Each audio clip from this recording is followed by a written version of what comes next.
اگر کسی مسلمان کو یہ نہیں معلوم ہو کہ وہ جو کر رہا ہے وہ عمل شرک ہے یا نہیں، تو کیا اس کا یہ شرک معافی کے قابل ہوگا؟ دیکھیے، اگرچہ قانون تو یہ ہے دنیا کا، ignorance of law is no excuse. قانون سے عدم واقفیت کوئی عذر نہیں ہے. قانون تو پھر پڑتا ہے، لگتا ہے، لاگو ہوتا ہے، عائد ہوتا ہے. لیکن اللہ کے ہاں ایسا نہیں ہے. وہ ہر شخص سے اس کے اپنے حالات کے اعتبار سے حساب لے گا. جن حالات میں پیدا کیا گیا، کیا جینز اس کو دیے گئے تھے، جن حالات میں وہ پلا بڑھا ہے، اس کے انوائرمنٹل فیکٹرز کیا تھے.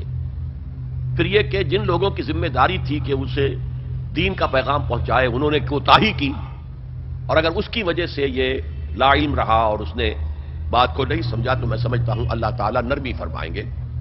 باقی یہ کہ بخشش یا سزا دینا یہ اللہ کا اختیار مطلق ہے. ہم کچھ نہیں کہہ سکتے. اللہ تعالیٰ ابو جہل کو بخش دے، ہم اعتراض نہیں کر سکتے. اس کی مخلوق ہے، جو چاہے کرے. اللہ تعالیٰ کسی نیک سے نیک آدمی کو جہنم میں ڈال دے، وہ کر سکتا ہے. جیسے میں نے کہا، اپنی بکری آپ جب چاہیں ذبح کریں، اپنے غلام کو آپ چاہیں قتل کر دیں. ہم یہ جانتے ہیں کہ وہ عدل کرے گا، انصاف کرے گا، قائما بالقسط ہے.